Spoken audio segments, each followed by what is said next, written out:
This is Michiana's breaking news and weather station. MNC. On News Talk 95.3, 101.9 FM, and 1340 AM, your MNC Nation stations. Good morning. I'm John Simney in the MNC News Center here on this Friday. It's September the 6th, 2024. And the news getting started now with our top local stories. The South Shoreline's taking steps to increase safety at its pedestrian crossings. This after the death of a Ball State graduate struck by a train in July at the Hedgewick station near Hammond. Following her graduation, 22-year-old Grace Bentkowski worked as a creative producer at News Nation until she crossed the tracks to the parking lot and was hit by the train. The South Shoreline plans to evaluate active warning, safety enhancements, and take into consideration other enhancements outlined in the report once it's complete. While the study is underway, they've already placed additional warning signage at pedestrian crossings, including the message, "See tracks, think train." Derek Decker, MNC News. Your news at 5 o'clock is powered by Burkholder Buildings and Supply. If it can be built in an office, a farm, or anywhere else, Burkholder is the highest quality for any need. Burkholder Buildings and Supply can help. Call today. A 1-year-old is dead after a man accidentally backed over the child with a forklift. It happened early Wednesday afternoon. A 34-year-old man was operating the machine in reverse near Nappanee. The child's identity has not been released. An initial investigation by Kosciuszko County Police say the man did not know the child was behind him. The incident remains under investigation. And 2 people were taken to the hospital after a collision between a horse and buggy and a tractor trailer in Elkhart County. The driver of the buggy lost control of the horse, then crossed the center line at County Road 16, hitting the side of the trailer attached to the other vehicle. The buggy then tipped on its side, causing injuries to both the driver and the passenger inside. 2 Purdue University students are advocating to expand Indiana's Lifeline law. Currently only protects those who call 911 during underage drinking emergencies. The students want to extend that legal immunity to the individual that needs the help. Purdue Student Body President Rebecca Seener believes that expanding the law will not encourage underage drinking. Often what people use as a counter argument to this is that it incentivizes or it encourages underage drinking. But several studies have shown that reported underage drinking has gone down since the institution of the Indiana Lifeline law. The student leaders plan to collaborate with peers at other Indiana universities to try to increase pressure on lawmakers for change. Turning to the health news file this morning, whooping cough is spreading fast across Michiana. The state had 330 reported cases of pertussis or whooping cough by mid-August. That's 3 times the total for all of 2023, according to Bridge, Michigan. The Michigan Department of Health and Human Services says it's a return to pre-pandemic levels. Protection for the vaccinated can decrease over time, and the highly contagious infection can be deadly for infants. Whooping cough is best known by a violent cough and an inability to catch your breath. Health officials fear that the start of Michigan's school year will only cause the number to skyrocket even further. Victor Garcia, MNC News.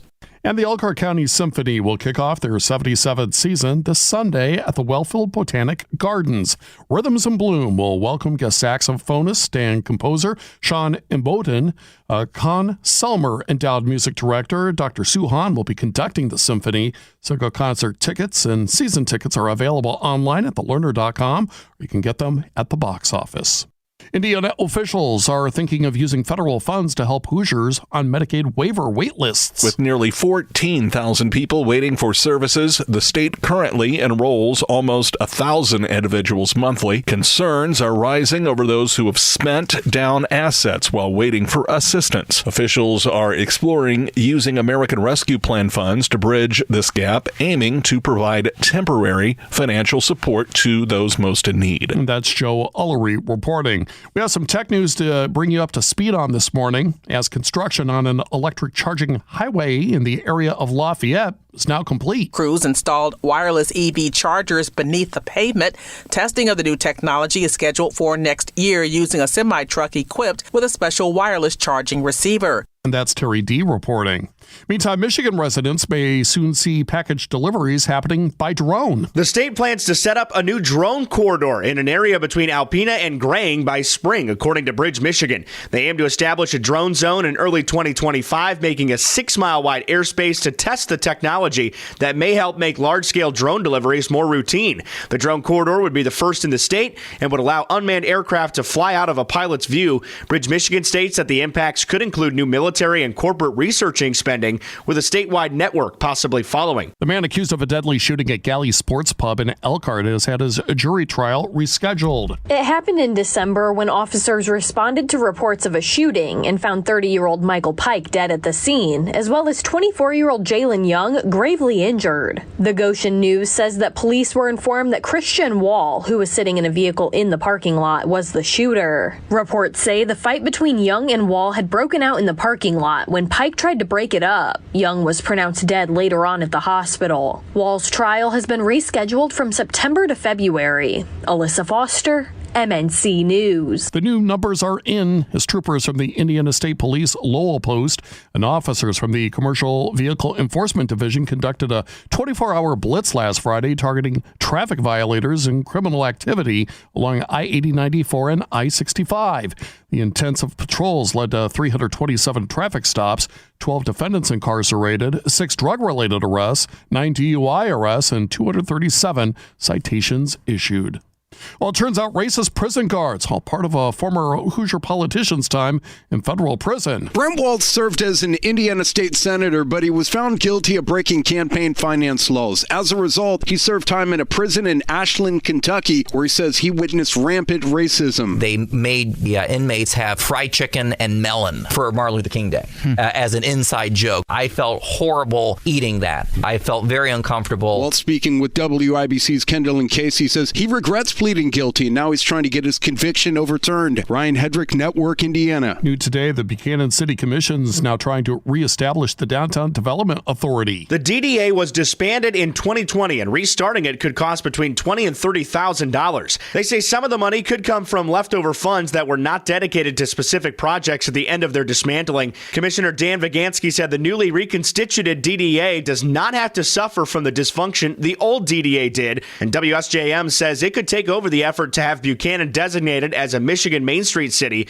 with the Michigan Economic Development Corporation. Commissioners told staff to start working on the issue.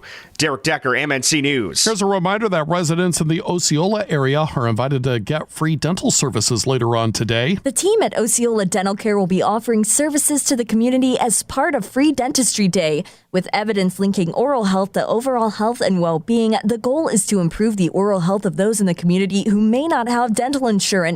The Free Dentistry Day will be on Friday from 7 in the morning until 1 in the afternoon, where cleanings and extractions will be provided to the first 100 patients on a first-come, first-served basis. Patients must be 18 or older. Morgan Hopkins, MNC News. And the city of South Bend and Venue Parks and Arts are giving away clear bags ahead of next weekend's Fusion Fest.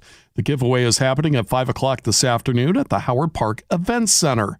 The city says metal detectors will be in use at each of the entrances to the event, and that the clear bags are highly encouraged for those who are attending the fest to help the security screenings go quicker. The clear bags are limited and will be provided on a first-come, first-served basis while supplies last. You can also get the top local news delivered to your email for free twice each day, 7 in the morning, 4:30 in the afternoon. To get signed up, go to 953mnc.com and click where it says On Demand. Partly cloudy skies today. We'll see a few scattered rain showers through the day with high temperatures near 70, a little bit breezy this afternoon. As we head into tonight, we'll see temperatures drop down to 48 with a slight chance of rain. And then for Saturday, partly sunny, a light lake effect rain shower possible, high temperatures in the low to middle 60s. I'm meteorologist Carrie Peugeot. Cast your vote with confidence this fall. Check out the candidates and their platforms from all the hot races before the November election at the all-new HoosierVote.com. Sponsored by Shield Exteriors and by Burton's Laundry. Podcasts by Federated Media.